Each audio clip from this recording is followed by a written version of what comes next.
नांदेड येथील गोदावरी नदीला महापूर आल्यामुळे आजूबाजूच्या गावांना सतर्कतेचा इशारा देण्यात आलेला आहे। रामकृष्ण हरी मंडळी, आजच्या व्हिडिओमध्ये तुमचं सर्वांचं स्वागत आहे। तर मित्रांनो, विष्णुपुरी डॅमचे 18 पैकी 12 दरवाजे उघडले गेल्यामुळे नांदेडची गोदावरी नदी काठोकाठ भरून वाहत आहे। त्यासाठी सर्व आजूबाजूच्या गावांना सरकारकडून सतर्कतेचा इशारा देण्यात आलेला आहे। खूप काही पुलं वगैरे पाण्याखाली गेलेले आहेत आणि नदीकाठच्या गावांना काळजीपूर्वक राहण्याचे संकेत दिलेले आहेत, कारण की कधीही पाण्याची पातळी वाढत आहे आणि गावामध्ये देखील पाणी शिरत असल्यामुळे आपण सतर्कतेमध्ये राहणं खूपच गरजेचं आहे। तुम्ही पाहू शकता किती काठोकाठ भरून गोदावरी नदी वाहत असल्यामुळे धोक्याच्या पातळीवरती गोदावरी नदी सध्याला वाहत आहे। त्यासाठी तुम्ही जर आजूबाजूच्या गावाकडून जर व्हिडिओ पाहत असाल तर मित्रांनो, स्वतःची काळजी घ्या। आणि जर तुम्ही नांदेड जिल्ह्याच्या बाहेरून व्हिडिओ पाहत असाल तर आमचा व्हिडिओ तुम्हाला कसा वाटत आहे मला कमेंट करून नक्की सांगा मित्रांनो। आणि गोदावरी नदी तुम्ही पाहिली की नाही याबद्दल सुद्धा मला कमेंट करा। सध्या गोदावरी नदी काठोकाठपणे भरून वाहत असल्यामुळे खूपच पाणी तुम्ही पाहू शकता किती सारं पाणी सोडलं गेलेलं आहे।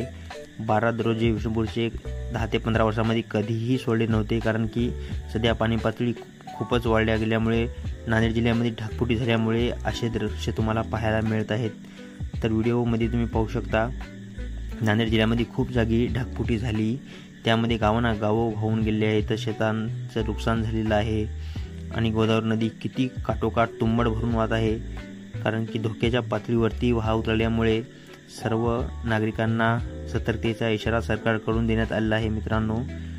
आणि आशा करतो मित्रांनो तुम्हाला आजचा हा माझा ब्लॉग व्हिडिओ नक्की आवडेल। जर तुम्हाला असेच व्हिडिओ आमचे पाहायचे असतील तर जर तुम्ही चॅनलला आमच्या सबस्क्राईब केलं नसेल तर लवकरात लवकर आमच्या चॅनलला सबस्क्राईब करा, साथ ही साथ बेल आयकॉनला प्रेस करा ताकि असे नवनवीन व्हिडिओ तुमच्यापर्यंत रोजच्या रोज येत जातील।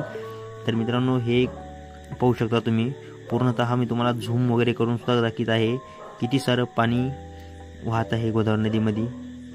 तर गोदावरी नदीमध्ये जे मंदिर आहेत तर ते मंदिरं तर बुजल्या गेलेले आहे पाण्यामध्ये, मात्र शिखरं देखील पाण्याखाली गेलेले आहेत, फक्त कळसं तेवढे वरी ओपनली आहेत। तर सर्व काही आजच्या या ब्लॉग व्हिडिओमध्ये मी तुम्हाला शूट करून दाखवत आहे। जर तुम्ही गोदावरी काठून जर उभे टाकून जर पाहिलं तर किती सारं पाणी दिसत आहे तुम्हाला, येऊन तुम्ही स्वतः अनुभव घेऊ शकता या पाण्याचा। तुम्हाला झूम देखील करून दाखवत आहे तेव्हा मंदिरं वगैरे पाण्यामध्ये गेलेले, काही नदीकाठचे मंदिरं सर्व काही पाण्यामध्ये बुडालेले आहेत मित्रांनो। खूपच पाणी पातळी वाढल्यामुळे असे दृश्य पाहायला मिळत आहेत सध्याच्याला। तर आशा करतो तुम्हाला रोजच्यासारखा आजचा पण ब्लॉग व्हिडिओ माझा नक्की आवडला असेल। जर मित्रांनो तुम्ही आमच्या चॅनलवरती नवीन असाल तर आम्हाला सपोर्ट करा, ताकी असेच रोज नवनवीन व्हिडिओ तुमच्यासाठी मी रोजच्या रोज घेऊन येत जाईल। तर आशा करतो तुम्हाला हा व्हिडिओ नक्की आवडेल। तर पहा, तुम्हाला झूम वगैरे करून मी दाखवण्याचा प्रयत्न करत आहे। तर भेटूया अशाच एका नवीन ब्लॉग व्हिडिओमध्ये मित्रांनो, तोपर्यंत बाय।